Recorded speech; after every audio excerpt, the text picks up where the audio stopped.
तो दोस्तों, कैसे हैं आप सब। ठीक है। आज की इस वीडियो में मैं एक्सप्लेन करने वाला हूं एक नॉर्वेजियन हॉरर मूवी विलमार्क असाइलम को, जो कि 2015 में रिलीज हुई थी। इसकी IMDb रेटिंग है 5.2 आउट ऑफ 10 और पैल ओइनेस को डायरेक्ट किया है। एक्सप्लेनेशन की तरफ बढ़ने से पहले मैं आपको विलमार्क के पहले पार्ट की एक समरी दे देता हूं। वैसे विलमार्क 1 और इसका सेकंड पार्ट विलमार्क असाइलम में कोई लिंक नहीं है, पर हाँ, विलमार्क 1 में हमें सेकंड पार्ट के ईस्टर एग्स जरूर मिल जाते हैं। विलमार्क 1 में एक टीवी कंपनी प्लान करती है एक न्यू रियलिटी टीवी शो बनाने का, और उस शो का नाम रियलिटी टीवी ही होता है। शो के कंटेस्टेंट्स नॉर्वे के एक अनइनहेबिटेड पार्ट में रहते हैं जहां कोई हेल्प नहीं होती। गुनार, जो कि उनका बॉस होता है, वो उन्हें जंगल में एक कैबिन में लेकर जाता है। वो सभी कंटेस्टेंट्स जिन कंडीशंस पर आए हैं उन्हें उसी कंडीशन पर रहना होगा, तो वो सभी टेलीफोन्स और सिगरेट्स उनसे दूर कर देता है ताकि वो रियल कंटेस्टेंट्स की तरह रहें। कैबिन के आसपास चेक करते हुए लेस और पर्ल, जो कि कंटेस्टेंट्स होते हैं, उन्हें वहीं पास की एक लेक में किसी औरत की डेड बॉडी मिलती है। गुनार को बताने पर वो उन्हें चुप रहने को कहता है ताकि बाकी मेंबर्स डरे ना और ये ट्रिप बर्बाद ना हो जाए। रात को वो सभी कैबिन में रुक जाते हैं और फिर उनके साथ डरावनी डरावनी चीजें होती है। विलमार्क का मतलब होता है जंगल, और इस मूवी का नाम डार्क वुड्स भी है। अब अगर आप सोच रहे हो कि उनके साथ क्या हुआ होगा, तो शायद आपको उसका अंदाजा आगे लग जाए। तो चलिए अब बिना देरी किए बढ़ते हैं आज की इस वीडियो की तरफ।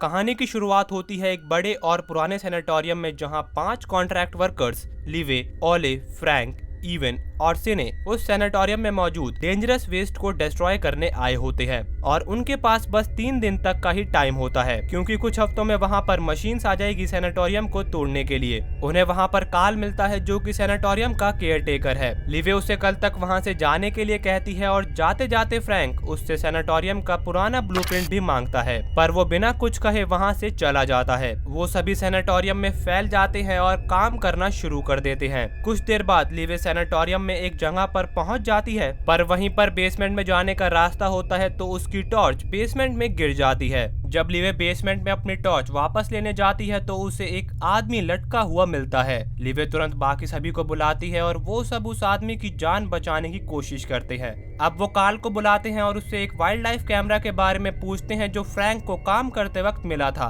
और उस कैमरे में वो मरा हुआ आदमी सैनिटोरियम में आता हुआ दिखता है। पर कार्ल को उस आदमी के बारे में कुछ पता नहीं था। कार्ल उन्हें सैनिटोरियम का पुराना ब्लूप्रिंट दे देता है और पुलिस को कॉल करने के लिए कहता है। लिवे उसे मना कर देती है और कहती है कि वो खुद पुलिस को कॉल कर लेगी, पर बाद में फ्रैंक पुलिस को कॉल करने की जिम्मेदारी लेता है, क्योंकि वो उनका सेफ्टी रिप्रेजेंटेटिव है। यहाँ पर मैं आपको एक बात बता दूं कि ब्लूप्रिंट को देने से पहले कार्ल ने उसमें कुछ चेंजेस किए थे। सिने कार्ल के घर जाती है कुछ ऐसे डॉक्यूमेंट्स या जानकारी लेने जिसकी उन्हें जांच करनी चाहिए, क्योंकि वो नेशनल आर्काइव से होती है। कार्ल उसे अपने बचपन की फोटोज और एक अजीब सा फेस जैसा दिखने वाली चीज दिखाता है। वो अपनी बॉडी पर वो जगह दिखाता है जहां पर उसकी बॉडी में वैक्सीन इंजेक्ट करी गई थी, जिसके बारे में आपको आगे पता लग जाएगा। और सैनिटोरियम में पाइप लीकेज होने की वजह से वहां पर काफी सारा पानी भरने लगता है। लिवे सैनिटोरियम की सभी नालियां खोलने के लिए कहती है ताकि सैनिटोरियम में पानी न भर जाए। अब रात हो जाती है और वो सभी सैनिटोरियम के बाहर बॉन फायर जलाकर बैठे होते हैं।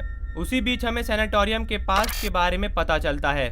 वॉर के बाद 44 बच्चों और उनकी माओ को सैनिटोरियम में रखा गया था टीबी वैक्सीन के एक्सपेरिमेंट के लिए, पर कुछ ही लोग बच पाए। उसी सैनिटोरियम के पास एक लेक भी है जहां पर एक जर्मन प्लेन क्रैश हुआ था, जिसके पायलट को नॉर्वेजियन रेजिस्टेंस फाइटर्स ने मार दिया था। तभी बारिश आ जाती है और सैनिटोरियम में लगा अलार्म जोर जोर से बजने लगता है। वो तुरंत चेक करने जाते हैं, तो उन्हें वहाँ पर एक मरा हुआ हिरन मिलता है, और वहीं पर उन्हें एक और वाइल्ड लाइफ कैमरा मिलता है।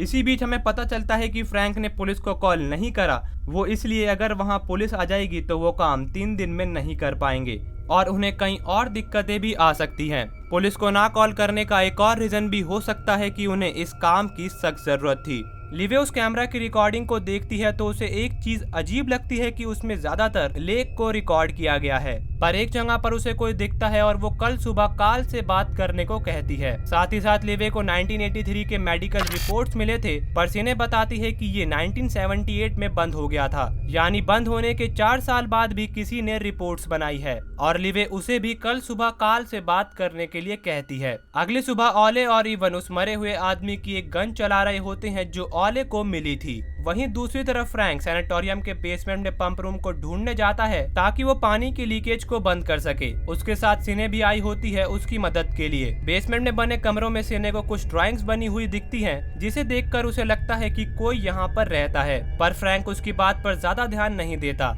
उन्हें वहाँ पर किसी के सामान भी दिखते हैं जो शायद उस मरे हुए आदमी के हो सकते हैं। बेसमेंट में चलते चलते उन्हें उसी आदमी का टेंट भी मिलता है और सिने टेंट में मौजूद उस आदमी की चीजों को देखती है, पर फ्रैंक उसे टेंट में अकेला छोड़कर पंप रूम ढूंढने के लिए चला जाता है। टेंट में सिने को एक कैमरा मिलता है जिसमें एक वीडियो रिकॉर्डिंग होती है जहां कार्ल और एक नर्स किसी बच्चे पर कुछ कर रहे होते हैं और वो उस आदमी को देख लेते हैं। वो आदमी भागता हुआ लेक के पास आता है जहां पर उसने अपना टेंट लगाया हुआ था और कहता है कि वहां पर कोई गलत काम कर रहा है। तभी एक विसल की आवाज आती है और बहुत सारे हाथ उस टेंट के बाहर दिखाई देते हैं। फिर अगले ही पल वो आदमी गायब हो जाता है और ऐसा ही कुछ सिने के साथ भी होता है। वीडियो रिकॉर्डिंग खत्म होते ही उसे भी विसल की आवाज सुनाई देती है और कोई उसका टेंट घसीट कर कहीं ले जाता है। इवन और ओले को गन चलाते वक्त एक वाइल्ड लाइफ कैमरा मिलता है जिसकी रिकॉर्डिंग में वो देखते हैं कि कोई उस आदमी की बॉडी को छेड़ रहा है जब वो लटका हुआ था। लिवे तुरंत कार्ल के घर जाती है जहाँ पर उसे उसके बीमार बेटे के बारे में पता चलता है। वो उससे पूछती है कि तुम अंधेरे में क्या ढूंढ रहे हो, तो वो कहता है कि कहीं रोशनी की किरण ना हो, रोशनी उनसे सहन नहीं होती, अगर अंधेरे में देख पाओगे तो ज्यादा देर तक जिंदा रहोगे। लिवे के जाने के बाद उसका बेटा उसे मार देता है क्योंकि उसने अपने बेटे की बॉडी में कोई दवाई इंजेक्ट कर दी थी। यहाँ से उनका सर्वाइवल वाला पार्ट शुरू हो जाता है जहाँ वो सब अपनी जान बचाने की कोशिश करते हैं। उनके पास मदद बुलाने के लिए एक सैटेलाइट फोन था जो कि टूट जाता है। कुछ देर सर्वाइव करने के बाद एंड में लिवे ही बचती है जो आगे जाकर मर जाती है। बस यहीं पर मूवी खत्म हो जाती है। अब मैंने आपको इसके एंड के बारे में कुछ चीजें नहीं बताई क्योंकि फिर आपकी पूरी मूवी स्पॉइल हो जाती। आई होप कि आपको पता लग गया होगा कि ये मूवी कैसी है। मैं आपको इसमें एक चीज और क्लियर कर दूं कि जब कार्ल ने लिवे से कहा था कि कहीं रोशनी ना हो, रोशनी उनसे सहन नहीं होती, अगर अंधेरे में देख पाओगे तो ज्यादा देर तक जिंदा रहोगे। तो इसका मतलब ये है कि टीबी वैक्सीन के एक्सपेरिमेंट जिन लोगों पर हुए थे और जो लोग बच गए उन पर वो वैक्सीन साइड इफेक्ट कर गई होगी, तो शायद वो रोशनी को सहन नहीं कर पाते। और ऐसा ही कुछ हम एक सीन में भी देखते हैं। बाकी अगर आपको ये मूवी देखनी है तो ये हिंदी में अवेलेबल है, आपको जुगाड़ लगाना पड़ेगा ये मूवी देखने के लिए, पर इसका पहला पार्ट अभी तो अवेलेबल नहीं है। और हाँ, ये मूवी मुझे थोड़ी सी डिस्टर्बिंग लगी, बाकी ओवरऑल ये मूवी काफी अच्छी है। तो आज की इस वीडियो को यहीं पर खत्म करते हैं। अगर आपको वीडियो अच्छी लगी तो इस वीडियो को लाइक करें, शेयर करें और हमारे चैनल मिडनाइट घोस्ट को सब्सक्राइब करें। अगर आपको मुझे कोई वीडियो सजेस्ट करनी है तो आप नीचे कमेंट सेक्शन में जरूर बताना। तो मिलता हूँ मैं आपको नेक्स्ट वीडियो में, तब तक के लिए सावधान रहें, सतर्क रहें। जय हिंद दोस्तों।